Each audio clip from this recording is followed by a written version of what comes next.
to share my thoughts with the world. Honestly, because I want to know. I want to know if there's anybody out there in the world, and I'm sure there is, but I'm curious to know if there's anybody out there that's thinking what I think, feeling what I feel, asking the same questions that I be asking myself, because sometimes I be feeling like I'm a little cray, you know, or like I'm an overthinker, or something like that. So I'm just curious, you know, to know. And while I was at work today, I was reflecting on a lot of things, because that's what I do as an overthinker. I reflect a lot, all the time. I'm always reflecting on something. So yesterday I had a situation with my son, and we had this long talk with him, and it just led me to realize how much of a support system he has. You know, both of my children, they have such a great, strong foundation and support system, and it's a beautiful thing. It's a very beautiful thing. They're also very boisterous. You know, I've raised them to use their voice, to never be afraid to use their voice, and they, trust me, they are not. They are not, because as a little girl, very early on, I was robbed of my voice, and I did not find my voice again until, I mean, way later on in life. It took me to be in a very abusive domestic relationship, but that's a whole nother situation. Anyway, let me not get off topic. I told y'all I'm a certified yapper, and it's true. So let me not get off topic. Anyway, I was thinking today, it made me think about my coming out the closet story. And how I wish I had a support system at that time, because I did not. I did not have a support system. It was a lot. So this is for, you know, my gay people out there. You know, when did you come out the closet? How did you come out the closet? How was that? I know that it is a hard experience for a lot of people. You know, everybody got their own story, but a lot of the stories that I've heard personally, like it was hard, you know, to do that. But anyway, got me thinking about my coming out the closet story. So I'm gonna share that with you guys today, and I just want to know, did anybody else experience that? Or, you know, I even want to know, like, other people's coming out the closet stories. Like, I need to know I'm not crazy, okay? Like, anyway, let's take it all the way back to when I first discovered I liked women, I liked girls. I came out the closet when I was about 14, 15 years old. 14 or 15. Fairly young. However, I knew before that, though, that I liked women, because I had a big cousin named Shantae, and she used to live in the same apartments that we lived in when I was a child, and they did not live far away from us, so I would always be at their house, or like I would see her outside with her friends, and she was gay. She was lesbian, and a lot of her friends were gay. Like, a lot of them were studs, tomboy, you know, whatever. She had every kind of gay friend there was in the world, like white, black, Mexican, all of them. But there was one friend in particular, I will never forget her name. Her name was Tori. That was my cousin's friend, and she was tomboy, and boy, did I have the biggest crush on that girl. I had the biggest crush on her, and all that fuzzy, warm stuff that you feel when you like somebody, that's my young ass was feeling that towards that girl. But I was too young to shoot my shot, y'all. I was way too young to be trying to shoot my shot. I was a child. But the point of the matter is, I knew very early on, you know, that I was gay. But I came out the closet about 14, 15. And it started because my bad ass used to be on the party line.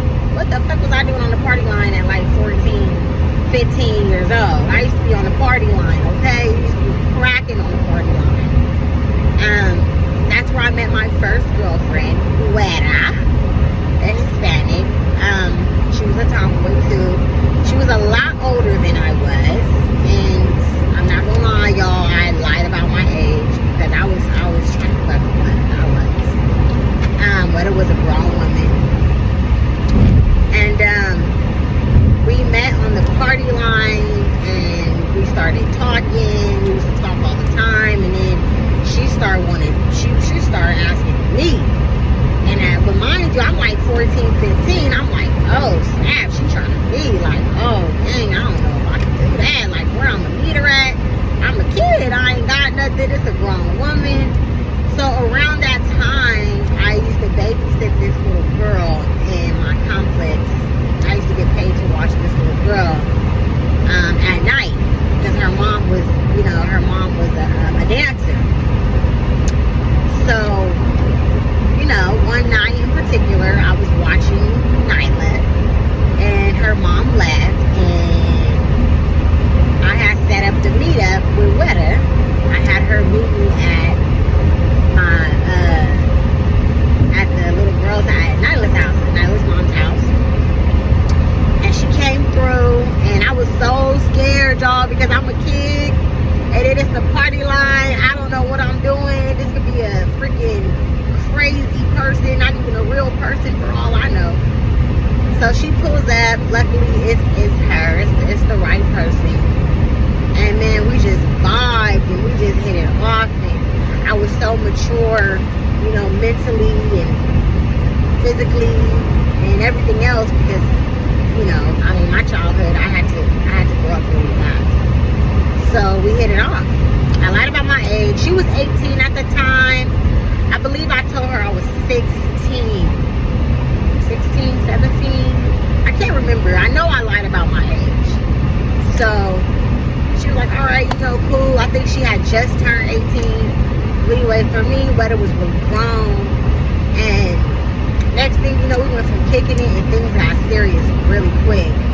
And I was meeting her family and things like that. She started asking about my family. I'm like, damn, my family don't even know I'm gay though. Like, I ain't even came out the closet though. Like, damn. So I had to tell my mom. My mom was the first person that I told because that's who raised me. That's, who I was living with. So I told my mom, and we were driving in the car one day. It was literally just me and my mom in the car. I'm sitting in the back seat. She's driving. And, she jamming out, listening to her music. And I'm looking at her through, like, the little rearview mirror, like. And she's like, why you keep looking at me? Like, what's going on? Like, you got something you want to say? And I'm like, yeah, there is something that I need to tell you.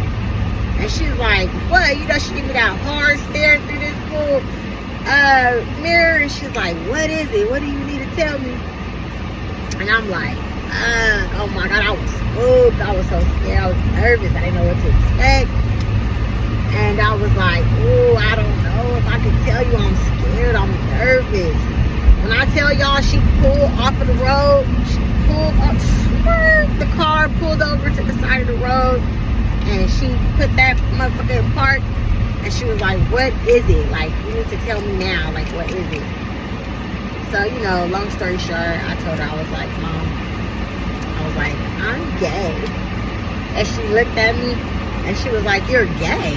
And I was like, yeah, like, I'm gay. And she was like, how do you know you're gay? And I was like, just the feeling that I get towards girls, like, I'm gay. I just know I know I'm gay.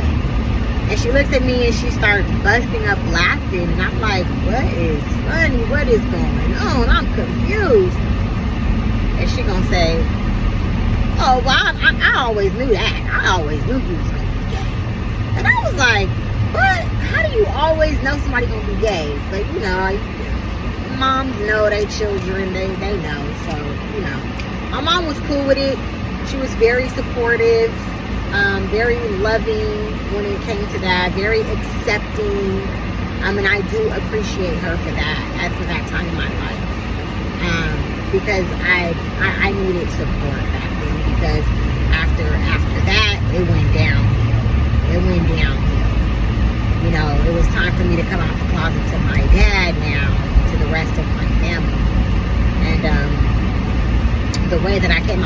closet to my dad. I went to go visit my dad. I went to, go pull up on him. I had Weta take me though. Weta took me to go see my dad. And I called my stepmom first. I called her, like, hey, I'm here, but can you come outside? And she comes outside and she greets me and Weta first. My stepmom is the one who, she's like, yo, dad is trip, like, you sure you want to do this? And I'm like, yeah, like, I gotta, I'm ready to be me, I want to be authentic, yeah, like, it is what it is. I'm coming out the closet.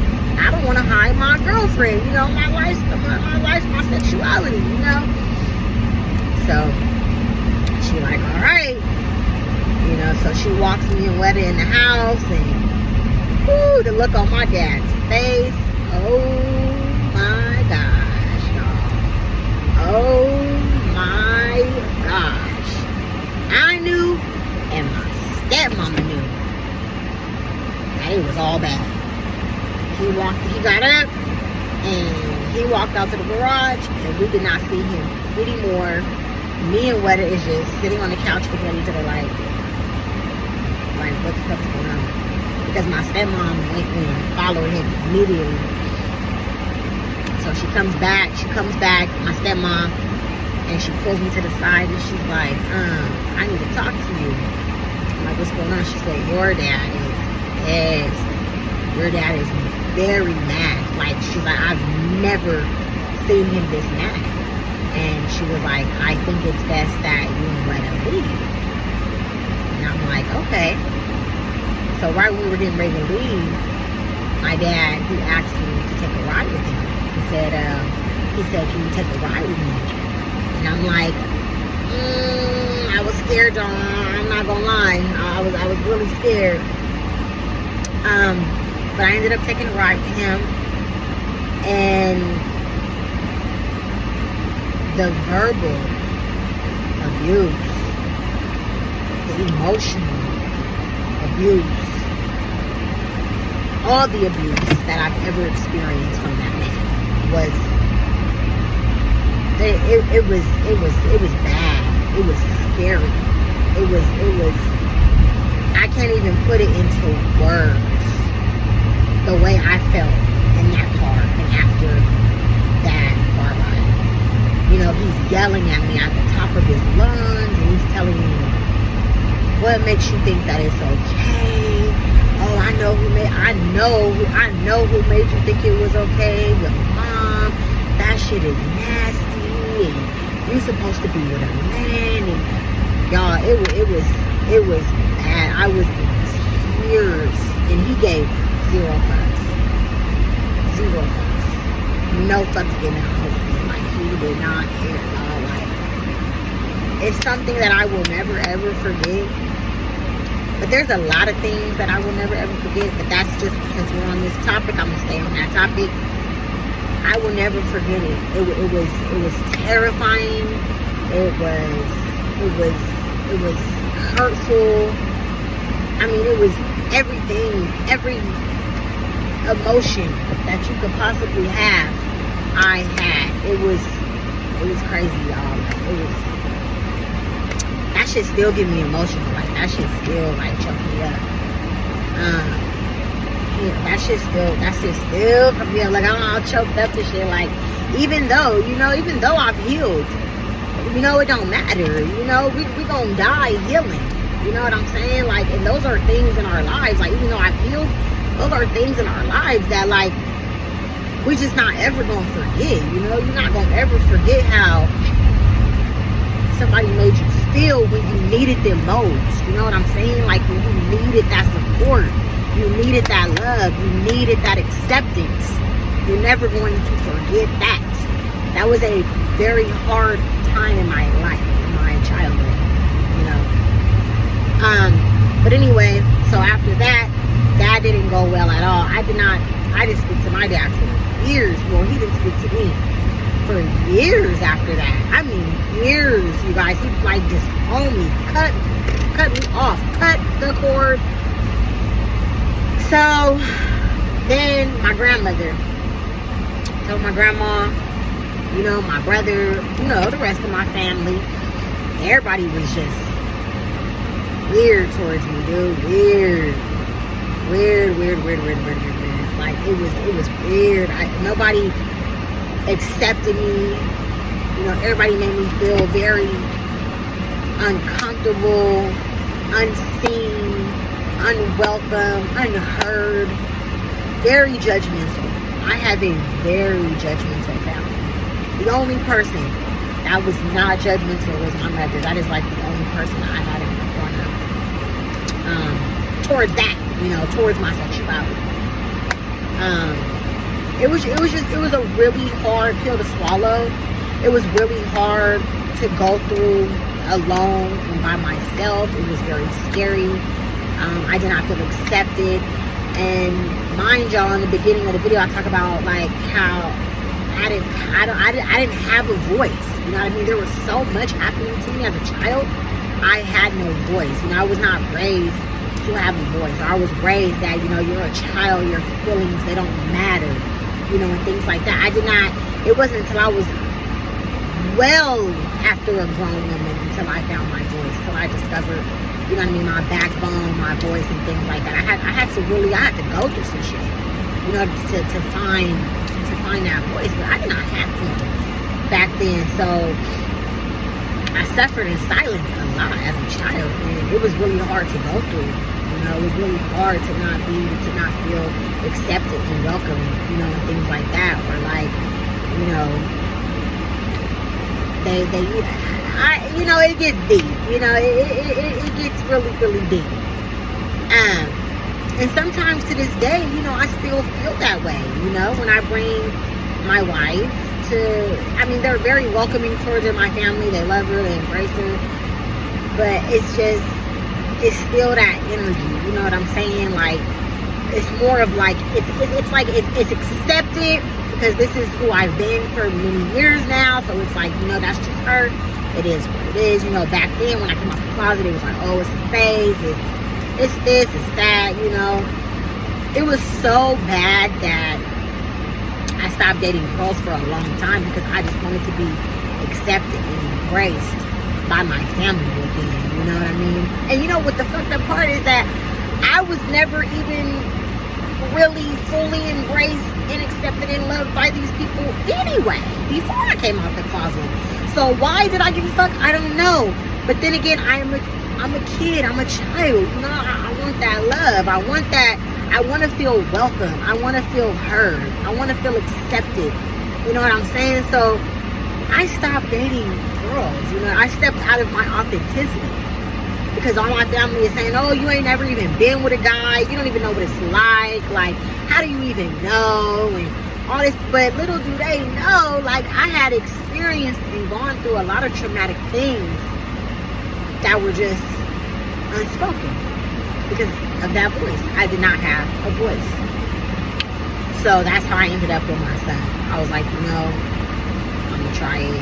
We're gonna see. You know, there was this guy I knew. We was friends, and that's how I got my son. Tried it. That's not for me. You know what I'm saying? But I got pregnant. I love my son to death. That's my best friend. That's my ace boom boom. I love him. Long story short, I just really wish I would have had a support system. I wish that I would have been able to, you know, remain in my authenticity. I wish that I had been accepted. I wish that somebody would have embraced me, loved me. You know what I'm saying? But I didn't have that. And it just, my kids, they have that. And I'm so blessed. And I'm so thankful and grateful for the strength that I have as their mother. Meaning, I used that strength. You know what I mean? I used all that pain and the sorrow and everything that I've endured and been through as a child. You know, and I healed from it. I healed. I put myself in a position to heal. You know what I mean? The darkest and scariest parts of myself. Am I 100% healed? No, nobody is. And anybody telling you that they're 100% healed, they're lying. That's not true. No, absolutely not. Not the case. We are going to be healing from something till the day we die. That's just what it is. But anyways, I've healed so much that I'm able to be the mother to them, for them, that I wish that I had. You know what I mean? Like, I'm able to be that support system for them. You know, I've taught them to have a voice, to use their voice, to not be afraid to use their voice, and things like that. Because God forbid my kids be suffering in silence. I do not want my kids to suffer in silence about shit, about nothing, for nobody. No. Because the way I suffered as a child, no. Unacceptable. Unacceptable. I mean, there is things to this day that people don't, that I've never spoken about. But that's all about to change, because my platform, I'm telling y'all, I'm going to share my story with the world, because I feel like there's too many people, black women especially, that suffer in silence, and I'm just not cool with that. I don't know. This is the way I choose to express myself. This is the way I choose to let that out. By hopefully, you know, being relatable. You know, hopefully to reach somebody and open up that door for somebody else to be like, oh shit, hold on. I've been through that too. I experienced. Let's talk about it. However that's gonna go is how it's gonna go. But that's the path I'm on. But I'm saying all that to say, like, I made some decisions in my life after that I did not want to. I never ever really wanted to at all. And that's a whole nother topic too. I made some decisions in my life that I never ever wanted to be a part of. But I did, because I felt forced into those positions. I felt forced into those spaces because I was at the end of the day, I was longing for acceptance, for love. I wanted to be embraced. I wanted to be heard. I wanted to be seen, you know. And I went down paths and you know, people please my family, you know, along the way. And it's just like, I just wish I didn't have to go through that. But it is what it is. We're here now. I know better. But hopefully, you know, somebody can gain something from this. You know what I'm saying? Support your children. Support them. Support them. Support them. Support these children. Especially black children. Support them. Listen to them. Their voice matters. They deserve to be heard. They deserve to be seen. They deserve to feel accepted. They deserve to walk in their truth, their authenticity. They do. Their voice matters. Yes, they are children, but how they feel matters. Because before they are children, they are human beings. And guess what every human being is born with? A heart, feeling, emotions. Listen to your children. Support your children. Uplift your children. Because I don't know about y'all, but I'm breaking generational cycles over here. Okay, we breaking hexes and curses and jinxes and all that. Nah, it stops with my children. I don't want my children growing up full of trauma. Now they have to heal from this and from that and from, you know, hoping that they heal from, you know, whatever they got any trauma from. I can proudly sit here and say that my children, the trauma for them is none. They have had a phenomenal childhood. They are able to be children. They are able to be happy. You know what I'm saying? They don't have to worry about nothing. You know what I'm saying? And I know I'm doing something right when my kids come to me and they tell me that they don't want to be grown. They don't want to grow up. My son just turned 14 and all he can think about is being 18. Like, I'm like, son, like, you're good. As long as I'm alive, I got you. But look, I'm going off topic. See, I can't. Certified yapper. Anyway, support your children at the end of the day. You know, I just, what century are we in? I don't even know why people are still homophobic. That's crazy. Get over it. Get over it. Please do. Please get over it. It's insane. It's crazy. But anyways, I had to go through a whole lot, you know what I mean, to be walking in my truth again and to be my authentic self again. I had to go through many paths. I had to go down many different roads, many different directions.